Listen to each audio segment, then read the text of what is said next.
Hi, everyone.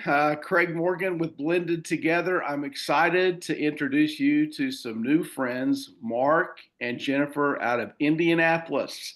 I've asked them to share their story here on our podcast, and so excited to tell you how I met Mark and Jennifer. They were in Dallas for a big family life blended event, and we sat at the same table. I think it was the last day of the conference, Mhm. and we just connected, and he gave me a kind of a handout and a flyer that told me what they were doing up in Indianapolis. And I said, how'd you get started? How'd you get involved? Why are you doing this? Just all the above. And I thought, oh man, when I heard the story, I knew I wanted to capture this on video that we could not only send it out to our database, but you've got a friend that would be blessed by today's broadcast. Forward it to them when this goes out. So, first of all, Mark, Jennifer, thank you for doing this. And before we dive into Indy Blended, tell us a little bit about your personal story. I know you guys said you both were married previously and both your spouses had passed. So,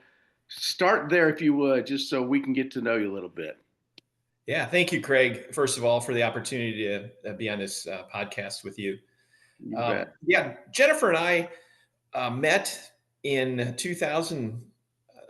2004, and we've been married about 18 and a half years. And our story is one of a marriage and a family that was really birthed out of some tragedy. My first wife and a daughter lost their lives in a car accident in the fall of 2004. And Jennifer's first husband um, had a bad accident and took his own life in the spring of that year in 2004. Wow. So we met at a grief support group Yeah. in the following winter and got to know each other and eventually dated and got married. And we've been together ever since. And we've experienced some of the highs and lows of being in a step family. I brought two Yeah. young boys into our marriage, and Jennifer brought a daughter, and then we had a daughter together. So we have Okay. his, mine, and ours Yep. type of family.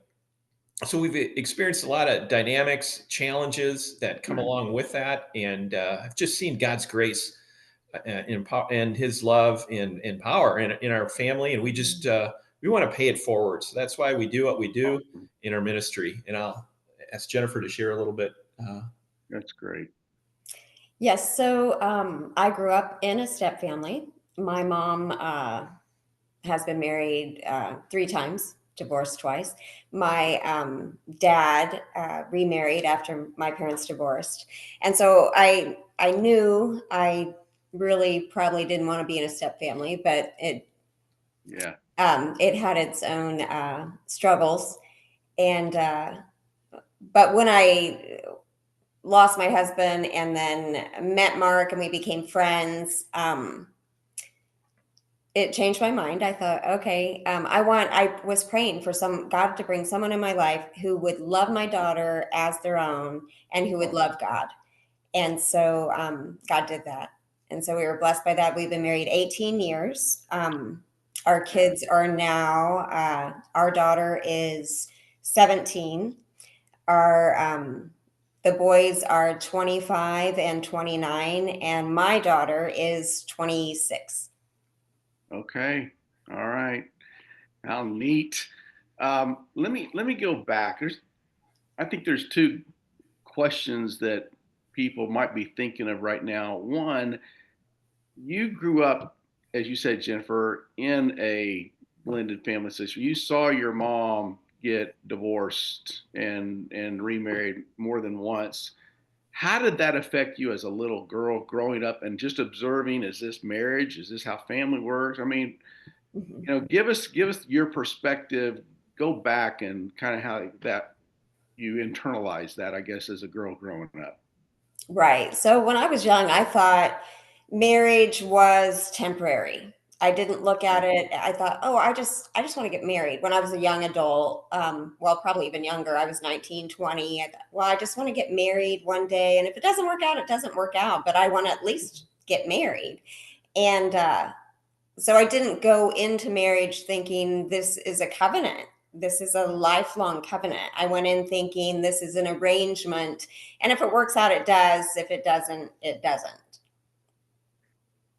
That is not only an interesting perspective, I would think that would give our viewers a huge tip of how you processed it growing up. It's not a covenant. It's just, I'd like to do it. And if it works out, great. If it doesn't, that's okay. This is the way it, gives us a paradigm of how you were thinking. Mhm. Um, Now, the other question on the other extreme, you both have experienced grief in a traumatic way. It's different than just somebody grew old and passed away. My folks lived to be in their 90s, so it was a little bit more understandable in a processing way. Mark, your first wife, your child killed in a car accident. Jennifer, you've experienced something traumatic on your side. How did you guys process your grief? How did it affect you? What did you learn from that? Were you that's incredibly tough. I can't even relate. But so many people have experienced grief. What did you take away from those two experiences, guys? Well, I'll share a little bit of my perspective on that. When I was young, my father passed when I was about 9 years old. He had lung cancer. He was a smoker. So I grew up in just with my mom. I didn't have any siblings. And really, it was a very difficult time because in the culture that I grew up in Wisconsin, it was a German family by background, and feelings weren't shared, emotions weren't communicated. We didn't hug, we didn't talk about the loss. But God worked in my life tremendously over the next 15 years, which were some really dark times growing up without a father figure or mentor. But I surrendered my life to the Lordship of Jesus in my early 20s. And he taught me that I had value, I had purpose, and I had goals in life to serve him, honor him. And then he brought my first wife into my life in a miraculous way and blessed me with a family. So I realized at that, right from the very beginning of my first family, that it was all a gift of God. It wasn't anything that I controlled, that I accomplished myself. So when the car accident happened, I knew I either could get angry at God and reject him or just cling on to him for dear life. And he had been faithful to me for all those years before that. And I knew that he would get me through it, but I needed to process it. So rather than just keeping it all to myself, I looked for any sort of support with other people. I was in a men's Bible study group. I had several accountability partners, guys that I met with on a regular basis. I plugged into numerous grief groups, which typically would be me and then 9 or 10 ladies. And that's how I eventually met Jennifer. So God just worked through that and brought healing into my life and brought me a new family that I could invest in and just depend on him. And like I said earlier, he's just showed up faithfully over and over. Yeah, that's neat. Jennifer, what would you share? Um, I guess when I think about the loss and grief and don't compare your grief is something I would advise other people in our situation because um, I kind of would downplay mine because Mark's was so much more tragic. But we were all hurting when we joined together. We were all hurting when we became a family, our kids. And Mark was still grieving the loss of his daughter, which that is something that that is a part of him. And of course, the loss of his wife, and I was grieving the loss of my family as it was, and my husband. And my daughter was 5 when he passed away, so she was struggling. There was just a lot to consider, and I think sometimes we didn't consider it enough, that everyone was hurting. But we did cling to God. We did pray. We did want to see God glorified. And we, like in my loss, I was different than Mark, where he had trusted God all along. And I had been praying for my husband day and night. I had a journal. I was fasting, praying that God would rescue him. He had really bad depression and anxiety. And then I felt like God had failed me. Like he didn't answer my prayer. What was wrong with me? Why God must not love me to not answer my prayer. Yeah. And all these things I was doing, that just equated to God not loving me, but that was false. That's a lie. And so I had to grow through that and learn from that God answers our prayers in only the way that God can. And I know without a doubt that my first husband is in heaven. And so I just cling to that hope, and hope that others have that hope, that God is good. He doesn't fail us. He never fails us. And so I just had to learn and grow through that process as well. Yeah. That is so good, Jennifer. I think we can all, I know I have gotten confused of, we still have an enemy. He is defeated, but he's not destroyed. So those thoughts that might be thrown at our, brain that we think could be God. I know I did that. I blame God for things in my past, but that's not the case. So thanks for sharing that. That's a powerful point for people to discern. And then Mark, when you're sharing about the grief process, I had a question. You go to a group and there's, all these women there, and then there's, one guy, you, or I think a lot of times, and I want you to talk about this before we talk about Indy Blended. Why is it that most men don't embrace that? Is it because we got to be macho men and we can't show hurt or grief or definitely not need?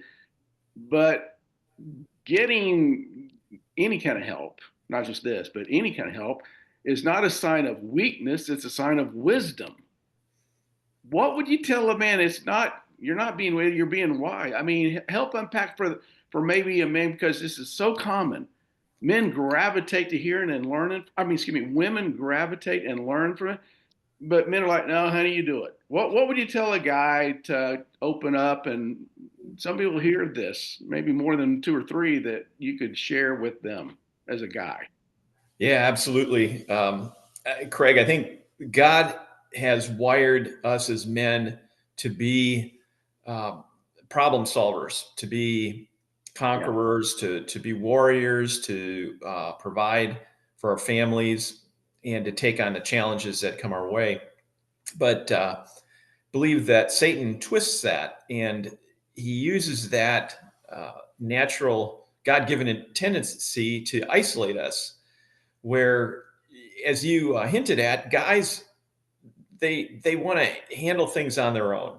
And Yeah. we need to realize that life is a team sport, that leading our families is a team sport as well, where we need other people, other men in our lives to help us, to guide us, to give us perspective, support, encouragement, accountability. And that's one of the things that we really promote, or try to promote, in our Indy Blended workshops, is that, hey, guys, this is a really practical tool for you to lead and to direct your family as a husband, as a father, and as a man.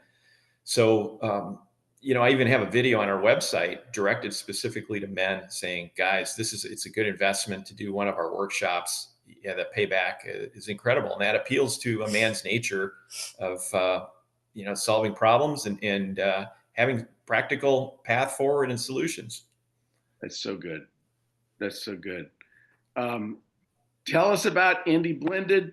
Tell us about your workshop. Tell us the call that made you go dig and do research to pay it forward, as you said. Would love to hear more about that real fast as well.